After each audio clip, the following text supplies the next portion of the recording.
Welcome into the Matt Return. I'm Andrew Deal. I'm AJ Piazza. And I'm Evan Smith. And today we are recapping this past weekend where Penn State defeated Ohio State and Illinois. And we're also going to make our predictions for the national championship at each weight class. So, AJ, what really stood out to you about the Ohio State duel on Friday? I'm going to have to go with the 141-pound match. Beau Bartlett versus Jesse Mendez. Bartlett slayed the dragon. He got the win, which it was an impressive win, especially with how aggressive overall the match was. Mendez, in my opinion, was, I'd say, more. I thought he would win early on, but as the match went on, Bartlett, I feel like, was kind of picking it up and was really just, it was an impressive end, too, because he was able to not allow Mendez to really do anything. But this really proved me, I'll say, wrong about Beau Bartlett. I said last week that I don't think he's a national championship contender. He might be. This was impressive, and I gotta say, I'm shocked that he really got the win. Yeah, but it's to kind of go against that point of the national championship contender. He did beat Mendez last year in the regular season and lost to him both in the postseason and then or both in the Big Ten and the national championship. But Evan, I know you had a little deal that you made in keeping your word is what I hear. Yeah, to be honest, I didn't really think Bartlett was going to win this first matchup just because Mendez has looked insane this year, and Bartlett hasn't looked quite up to the level. I think we talked about it last week. So while I was in Pittsburgh watching the duel, I made a bet with some Ohio State fans. They go to Pitt, but it's Pitt. There's not much to be a fan of there. That if Beau won, I would match his shoes for the next few days, so we're just going to be riding with this. Wow. That's awesome. That's a sick combo. Yeah. At least they kind of match. Yeah, they do. They could definitely go. Thank you, Nike, for sending me two wrong-colored shoes about a year and a half ago. It finally paid off. So Bartlett got the win at 141, kind of really responding after the match that I'm going to talk about, and Luke Lillidahl, who after the first period looked pretty good, was up, I believe, 6-2 was the score. Seemed to be in control. All of a sudden, Brendan McCrone gets the pin on Lillidahl. First time Lillidahl has been pinned in his collegiate career, and kind of a big shocker. And it sent the internet kind of into a spiral where people were saying the streak's going to end. The winning streak's going to end because you have someone like Lillidahl who's looked so strong all year get pinned. What's going to happen later on? And there was a thought that this could be 12-0 going into 149. It didn't end up being that case because of Bartlett, but Lillidahl getting pinned was pretty surprising and not really how you want to start, but obviously Penn State was able to respond after that. But Lillidahl getting pinned really caught me by surprise. Yeah, watching that duel, I think I said it last week about the bar match, about not having felt that kind of surprise in watching a wrestling match. This was that same kind of shock, but more of a negative shock, where it's like, maybe this is going to happen. We got comments even before the duel saying that this could be the shock loss after 69 wins, just because you had Mourar filling in for Kirkfleet, as well as we thought 133 was going to be another fill-in, same with 157. And then Braden Davis ended up going in the next match. It's the one I want to talk about because I was not prepared for him they showed him on the side of the mat, and I'm like, is that Braden Davis? And it kind of scared me because Nick Bouzakis is a very talented wrestler. Davis has missed 3 weeks now? I believe so. Yeah, nearly a month. I thought he would look a bit out of it, and quite frankly, for the first period or so, he did. And halfway through the second, he got rolled over on his back as well. Lucky call. There was a lot of confusion as to whether there was a near fall or not, which ended up saving Davis. And then third period, he just was able to keep him quiet. Davis won, it was just kind of shocking that he did win based on how the match looked for the first half. And it's kind of set the Lions back on the straight path because halfway through 133, I was genuinely thinking column about how it's still panic after one loss. Yeah, so kind of a big surprise by Lillidahl getting pinned, and then with yours, surprise that Davis was wrestling and also able to defeat Bouzakis.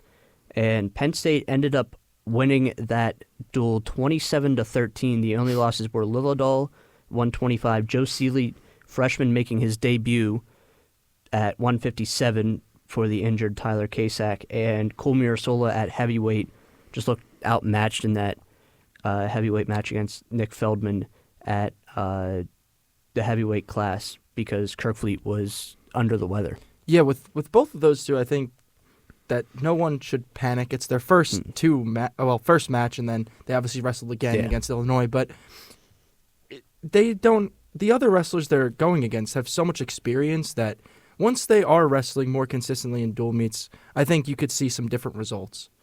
Yeah, I do think it's one of those things that kind of shows, though, when you hear about a lot of these unattached invitationals, kind of take those results with a grain of salt because Mirasola and Seeley were both not Seeley. Mirasola is doing very well in those, and now his first couple opportunities don't go his way when it comes to actual Big Ten competition. So I think for Seeley and Mirasola, it's just not having the time to build up to that level of competition.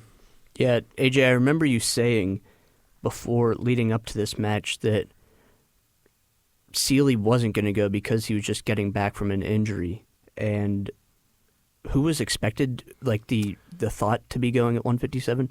Connor Pierce and David Evans, I believe, were supposed to go at 157. But I was a little surprised that Pierce didn't go just because I feel like we've heard his name a little bit throughout the season. I think he wrestled in the first match. Yeah. And he's also wrestled in those invitationals. So I was curious as to why he didn't get the go. Maybe they just thought, get Seeley some experience. I don't know. But I was just it was interesting because the way, Cale Sanderson talked about it, it seemed like Seeley really wasn't going to go. So It was a little unexpected, but still good to see, a freshman get some experience. Yeah, and he, as bad as it sounds, he didn't look like he belonged in that match, I guess you could say. He spent a lot of time on the ground and really didn't find ways to be able to escape. And I think he was called for at least one stalling as well throughout that.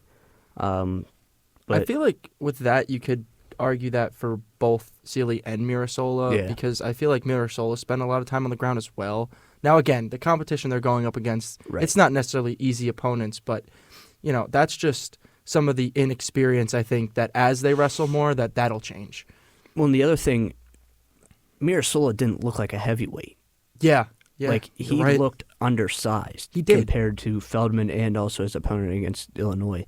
He didn't look like he fit in at the heavyweight position, and that's kind of the only weight class where you want to be heavier and fit in weight-wise with everybody else. Now on to the Illinois duel.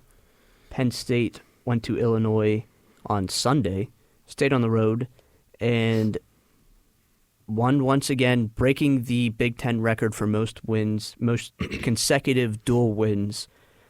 Broke Iowa's record of 69. They got to 70 on Sunday. What match stood out to you guys in this one? For me, I'm going to go with Levi Haynes versus Danny Bronigal at 174. That was a really tight match, and Bronigal really wrestled very well against Haynes, and honestly, there were a few opportunities where I think he even might have surprised Haynes throughout the match. He was pretty aggressive at the beginning, and then as, again, the match went on, Haynes seemed to be more in control, but just again, honestly, I think he might be a little underranked at 23. He's one of the better competitors I've seen against Haynes this season, and for Levi Haynes, just from that second period on, he really didn't allow Bronigal to get up off the ground. So that was a really close match. It was really entertaining, and Haynes was able to get the win. But I really thought that it could go either way, almost the whole match. Yeah, I'm gonna go back up to talk about Joe Seeley a bit because I had written down in the first period of Seeley's bout against Kreiser. Didn't write his first name down, Jason Kreiser. That this looks like the Joe Seeley that was getting hyped up. He looks like a Penn State wrestler. Yeah. That first period, he looked confident and kind of in control of the pace. Obviously, neither man got a takedown throughout the entire match, asterisk. The issue came in the second period when Seeley couldn't get out from the bottom. And then third, when he elected to take the bottom against the coach's wishes. Yeah. Yeah. It backfired at first, but then he got up and seemingly got a last-second takedown that honestly made me my seat because I was not believing what I saw. The challenge came in. I don't understand how you overturn that call because it just looked inconclusive either way. So I would understand it had they if they wrote it not a takedown and it stayed not one. I don't know what they saw that was able to fully overturn the call. Yeah, I thought it was a takedown, and I agree with you. If they originally didn't call it a takedown, then I'd agree with them saying it wasn't, but there was not enough from at least the angles that, we saw to really overturn that. Also, Big Ten Plus, please get a scoreboard that is correct. I'm sorry. Yeah, I can't believe Luke Lillidahl lost that first match. It was horrible. Like, honest, it was very annoying, and then they brought it back, and it still wasn't fixed, and then... They brought it back, and it still said Lillidahl. And Yeah. So many things going wrong in the first half of that match. But, yeah, it just... Back to Sealy. It didn't look like there was enough info to really overturn it.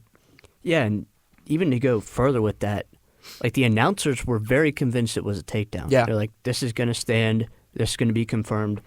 Then you go scrolling through Twitter. Everyone's like, that's a takedown. Yeah. So I don't really know what was seen to decide that it wasn't a takedown, but Sealy still hasn't gotten his first collegiate win yet. Real quick, Mirasola as well looked a lot more confident at heavyweight. Also looked, like I said before, undersized compared to Luke Luffman. And he only lost 4-0. Took a couple shots. Just Luffman is so strong that those shots really didn't. Once he was underneath them, it wasn't really going to happen. Yep. But I want to go to 184 real quick. Carter Starachi wins by stalling disqualification over Edmund Ruth. Yeah, I was confused by that as I was watching. It was interesting, but go ahead, Andrew. You can, if you stall 6 times, you immediately get disqualified. So Starachi's aggressiveness throughout the match, he was well on his way to a tech fall. Yeah. It seemed like he needed one more takedown to get the tech fall. And it looked like he was about to go take another shot at Ruth, and Ruth got called with another stalling that just ended the match. I didn't, because of the scoreboard and everything, I didn't know how many stalling calls were already called. So immediately when the refs were like, when the announcers were like, oh, this is it, that's it now, I was confused. And then they said that was the 6th stalling call, and Starachi won by disqualification. Yeah. So now we're going to go to national championship predictions throughout each weight class. We're going to go not only the national champion, but who they're going to defeat, basically calling our predictions about a month out. Nice. So starting at 125, who do you guys have in that match? I'm going to go with Arizona State's Richie Figueroa, and I think he's going to take on Matt Ramos and defeat him. Ramos has been dominant at 125 this year. I mean, I feel like there's almost a gap between those two, just a little bit, but I think Figueroa will be able to get it done when it comes to, being a national champion. And then for me, well, first off, if you want some preview for the American duel, Penn State wins. But 125, okay. I do think Matt Ramos is going to win pretty handedly. He's been a true Hodge Trophy contender this season. Yeah. I think he beats Vincent Robinson out of NC State, though. He's been probably the most impressive freshman in the country, especially at 125. As great as Lillidahl's looked, Robinson's been that next level above him. And outside of that, at 125, there's just not too much that really pops out as much as Robinson does behind Ramos. In general, though, it's going to be a pretty easy tournament for the Purdue product. Yeah, I'm going to also go Matt Ramos. He's, before this weekend, was 22-0. He tied Mitchell Messenbrink again for tech falls. They both now lead in tech falls in the entire country. I'm going to have him defeating. I'm going to say he's going to defeat Richie Figueroa, and I mean he could go undefeated. He's looked so dominant that it's really there's a strong chance that he could go undefeated. Up to 133 And just a note real quick, the number 1 on Intermat is still Ryan Crookham. He's out for the year, so Although he won't be in contention. it seems like there's some debate about whether he's actually out for the entire year. But either way, it's going to be out until at least like around tournament time. Yeah. So I think we're all going to probably abstain just out of safeness. Yeah. So I think I'm going a little more off the board than you guys, not going to lie. But I'm going to go Lucas Bird from Illinois. Now, this might be a little recency bias just because, they wrestled Penn State on Sunday, and he looked really good against Braden Davis, who, obviously at 125 was the runner-up. So, but yeah, I'm going to say Lucas Bird over Drake Ayala from Iowa. I liked what I've seen from him as well. I feel like he's been one of the more dominant wrestlers at this weight class. And I think it'll be close between the two, but I think Bird will get the edge. Yeah, I think this is one of the few weight classes where it's really unpredictable, especially now with Crookham being out. I'm going to go with Ayala to actually win it. Just kind of the established name out of this bunch. As good as Seth Romney's looked, I think Ayala's just proven to me more that he can take that next level. And I'm going to go a bit down, not much further, but I'm going to go Evan Frost as the guy that he beats out of Iowa State. And honestly, that's just looking at the program more than it is the individual wrestler. Bird did look impressive, but I just don't see it happening. Yeah, like you said, this is pretty unpredictable. It kind of reminds me of 125 last year, where Braden Davis in the Big Tens was, I believe, the 8 seed and ended up winning the Big Ten tournament. So now he's up to 133. So is Drake Ayala. I had Ayala winning. I have him beating Seth Romney. Ayala has looked strong. He's been super quick, and I think this is the year that he gets it done for Iowa. To 141, just got shaken up a little bit with Bartlett beating Mendez. What do you guys have? This one for me is a tough one. I'm gonna say Beau Bartlett and Mendez face off against each other in the national championship. I'm gonna say that. Who I think is gonna win? I don't know. Part of me, I'm gonna go with Mendez, I think. I don't know. Even though I said Bartlett could be a national championship contender before and even beat him, I think this match will go how it usually goes, 4-1 in one of their favors. Yeah. But Mendez has really been so dominant, and I know Bartlett's looked better recently, but that early on struggle, got me a little concerned about how he could do when it comes to this. So I'll go with Mendez 4. I'll even do the score. Mendez 4-1 over Bartlett's national championship. I feel like that's pretty safe. I want to pick Mendez Bartlett so bad, but I just can't overlook Andrew Ramirez. Yeah. He's an NCAA champ, and he has not shown any sign of slowing down. And even though Mendez lost to Bartlett, if those two end up meeting each other somehow before the final, we'll have to see how the bracket ends up breaking out. It'll be tough to really call, so I'm just going to say Mendez, because even though Bartlett beat him, body of work right now says Mendez. I'll go Ramirez over Mendez. I'm going to also have Mendez and Bartlett in the national championship. I'm going to go a little bit further. I'm going to say they face off in the Big Ten championship. Mendez gets the best of Bartlett. Bartlett gets his redemption in the national championship. I think what we're seeing aggressiveness-wise from Bartlett recently is a sign of what we're going to see in the postseason, and that's really going to help him get over the hump, not in the Big Ten tournament, but in the national championship, win that first national championship, and Bartlett gets it done at 141. What a storyline that would be, huh? Yeah. What a storyline. To 149. What do you guys have here? This is going to be the first Penn State wrestler that I pick winning. I'm going to go Shane Van Ness over Caleb Henson from Virginia Tech. I think it'll be close, but Henson to me is just above guys like Kyle Parko and Ridge Lovett. I know Shane Van Ness lost to Lovett earlier in the season. I think if they were to meet again, it wouldn't be the same result. I think Van Ness would win. But I do think Henson versus Van Ness would be a close one. But I'd say Van Ness becomes a national championship at 149 this year. I'm also going to have the same final match, but I'm not picking against Caleb Henson until he gives me a reason to pick against him. He's kind of like Ramos down at 125, where he's just looked like another tier in every bout that he's had. So until that changes, I'm sticking with him. So initially I wanted to have that matchup, but I'm going to be a little bit different, so we have a little bit of variety here. I'm going to have Van Ness winning over Kyle Parko Parko of Iowa in a rematch of that BJC duel where Van Ness just dominated. I think we've already seen Van Ness against Parko. Van Ness beat Henson 2 years ago in, I believe, the third place match in the national championships. And I think this is Van Ness's year to get it done at 149. Up to 157, it may be wide open right now. It may not be. We'll see the availability of some of these wrestlers. What do you guys have? I'm going to go with Meyer Shapiro as my winner from Cornell. Who he go up against? Oh, boy. There's a few injuries in this weight class, so it's really hard for me to really pick. But I guess for now I'll say Ryer Downey from Northern Iowa. He's been pretty solid and consistently in the top 5 in this weight class. So I'll say that Shapiro defeats Downey in a close one that I don't think a lot of people expect at 157. Yeah, I'm going to actually have a completely different matchup. I'm going to give it to Ja'Cory Teamer.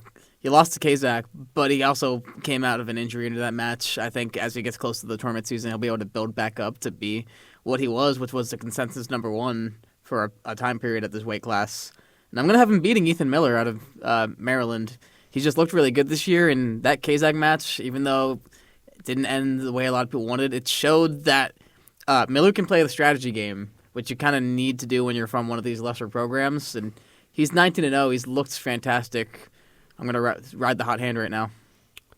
So I've previously brought up potential storylines.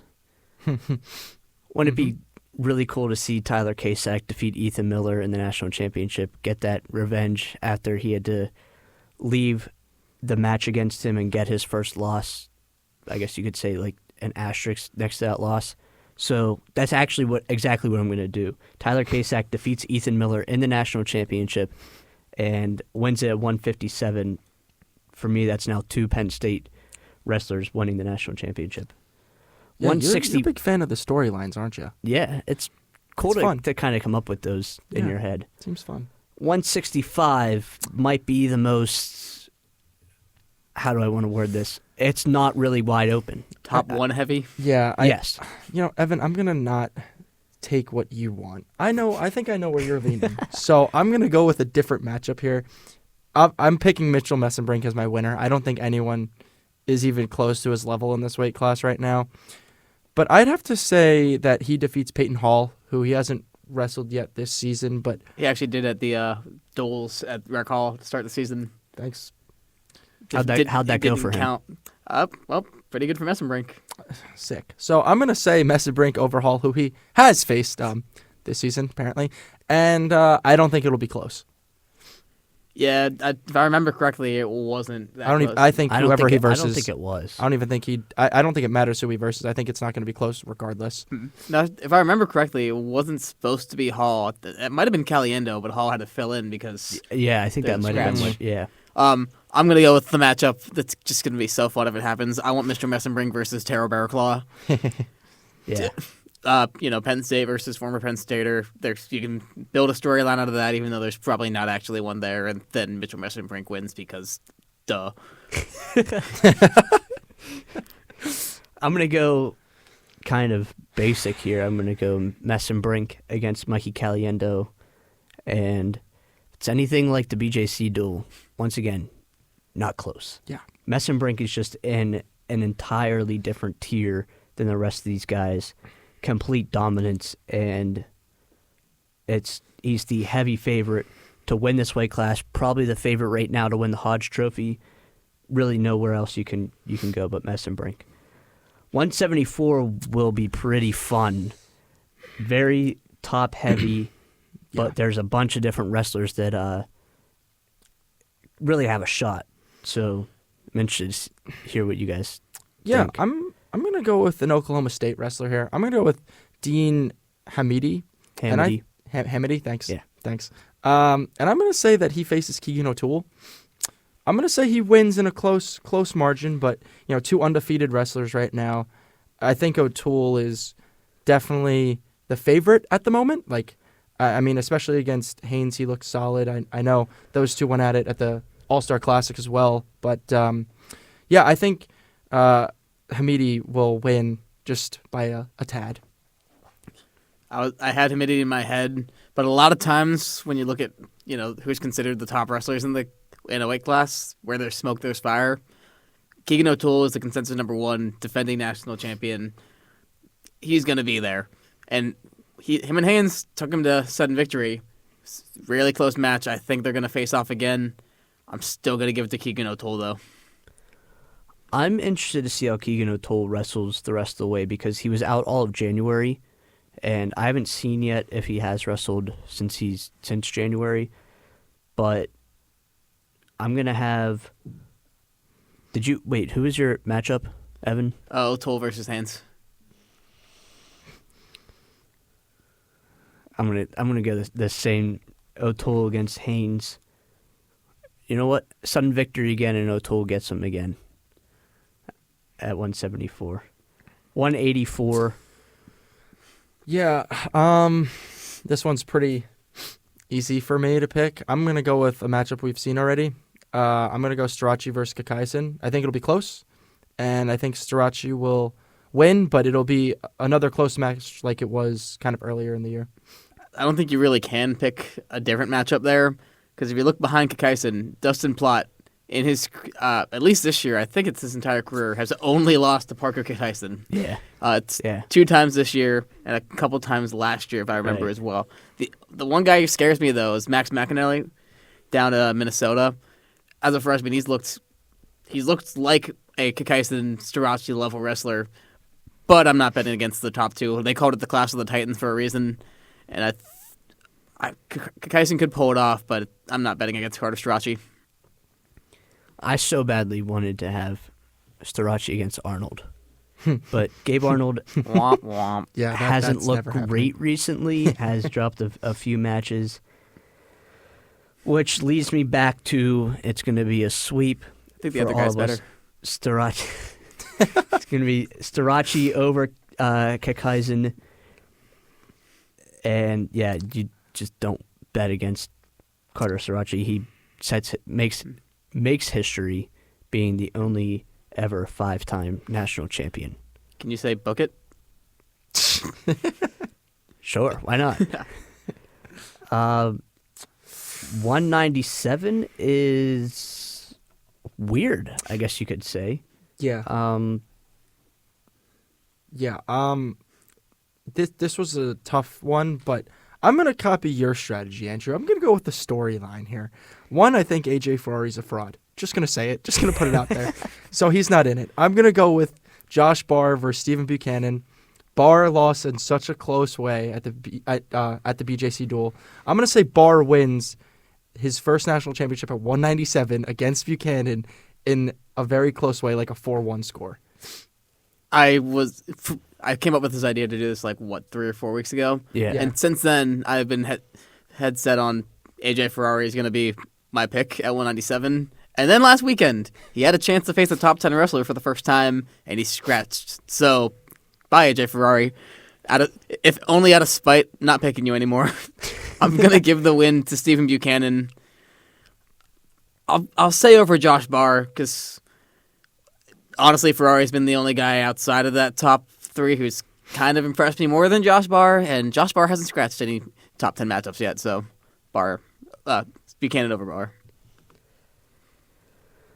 Oh, this is tough, because part of me wants to just go with what one of you guys has already said. I'm going to say Josh Barr gets his redemption against Stephen Buchanan. He said after that match and after the one against Cardenas as well that he was not he felt like he didn't wrestle well. And the fact that it was that close, he thinks he can do better. He knows he can do better.